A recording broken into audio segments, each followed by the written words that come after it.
Morning, morning.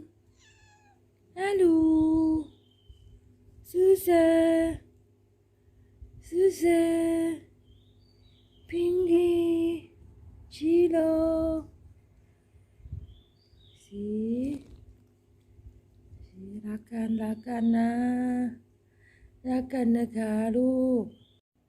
ใกล้ฉันฮัลโหลใกล้ฉัน morning morning Hello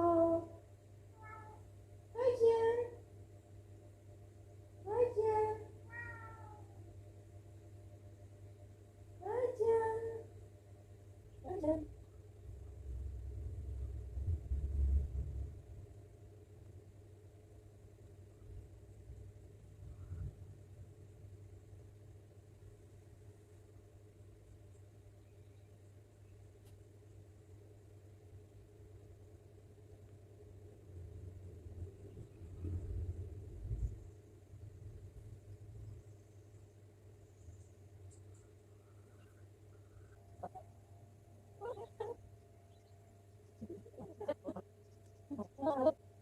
ไอ้เจ้าหนักก็นอนบนพุงเลยหนักนะ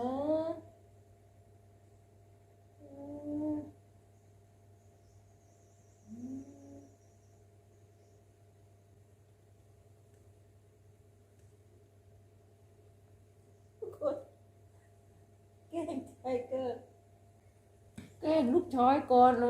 ยนี่ลูกชายชายกดนั่นหรอไม่มีคนไหนมีคนค่ะ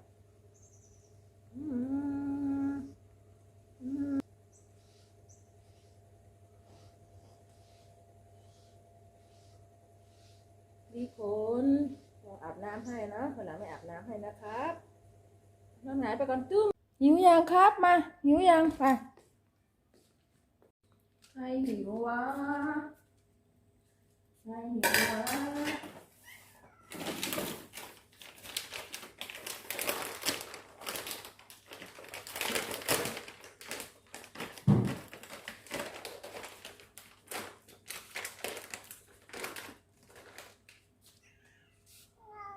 เดี๋ยว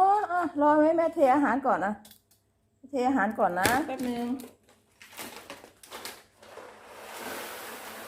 อา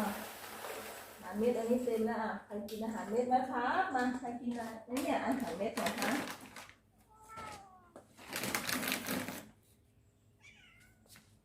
ไปรอตรงนั้นครับไหนสิมาม่าเอาใส่ถ้วยให้ทุกคนเลยเท่ากัน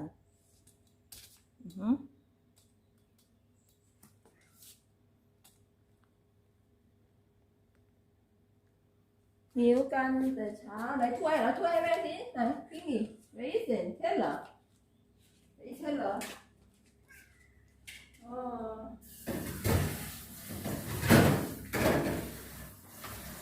ล้างจานก่อนนะพอแป๊บนึง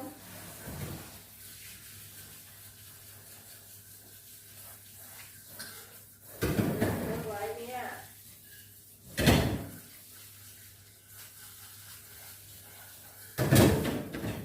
สายแล้ววันนี้แม่แก้สายแล้ว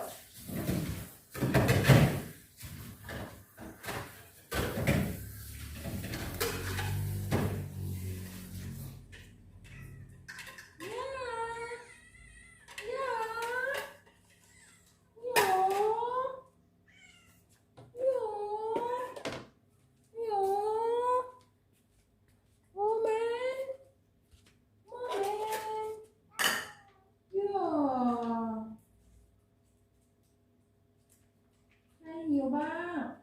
ใครหิวบ้างคะกายหิวเหรอ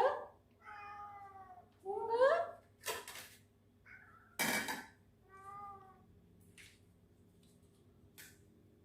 Alles Hunger Sky has Hunger Sky is Hunger โอเคครับโอเคปลาหนึ่งแล้วโอเคไปเลยกินเลยค่ะลูกกินเลย เลยครับ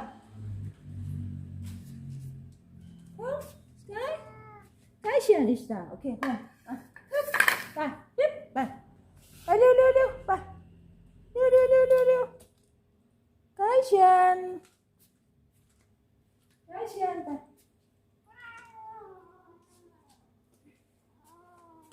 ยุบไกเชียนเลือกกินนะอ่ะพร้อมพิงกี้ไหนเพื่อนอยู่ไหนคะลูกพิงกี้กินชั้นบนนะ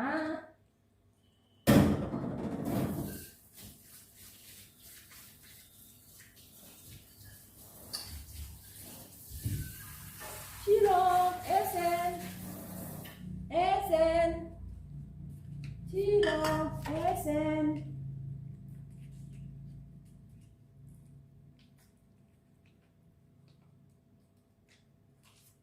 โอเค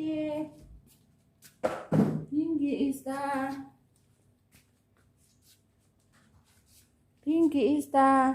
Geilchen, komm essen. Pinky ist da. Hallo Pinky. ชั้นบนอีกแล้ว โอเค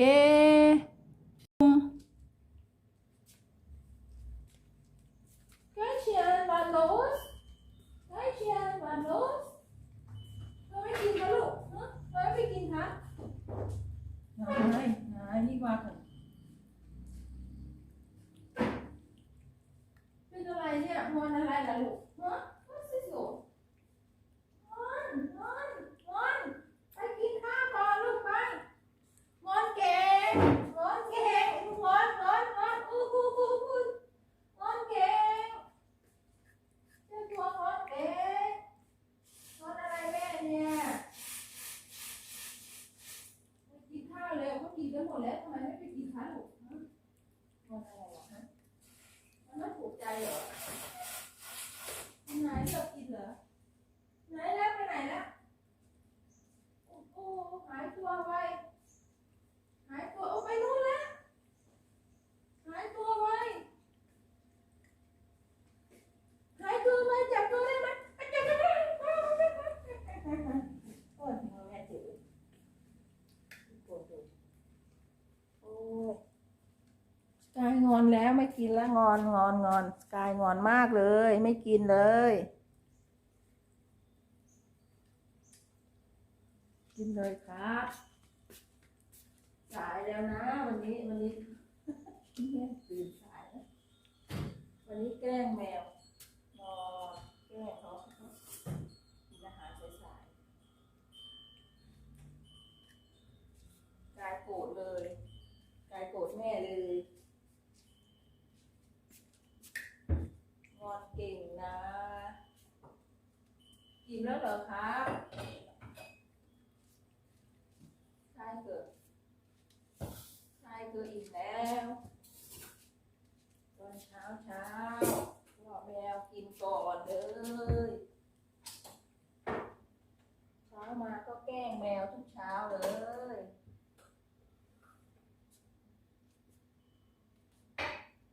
ใครโดนแกล้งเลยชิโร่เป็นไงลูกอิ่มแล้วเหรออิ่มแล้วมากินเยอะๆอ่ะกินเยอะๆเลยครับพี่ใหญ่กินเยอะๆเลยพี่ใหญ่กินเยอะ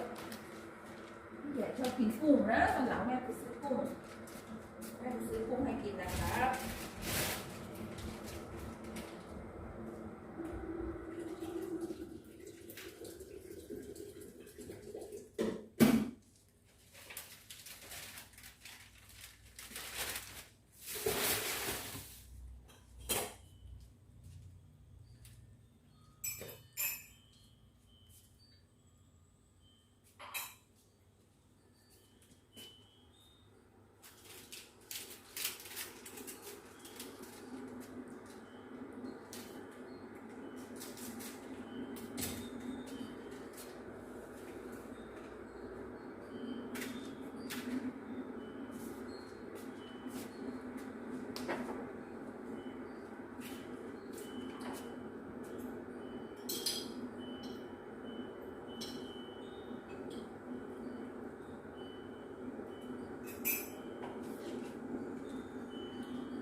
ยังครับ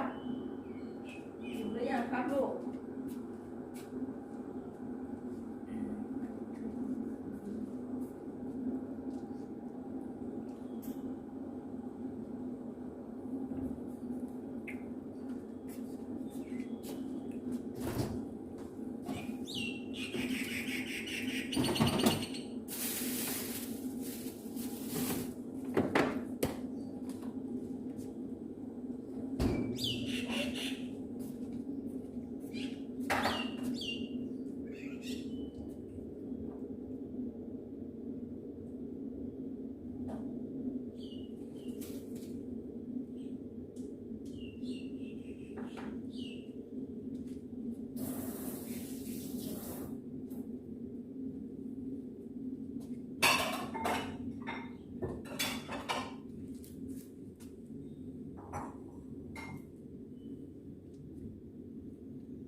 อิ่มหรือยังครับโอเคแพทริกอิ่มกันแล้วไปไหนกันแล้วสกายงอนไม่กินสกายงอนไม่กิน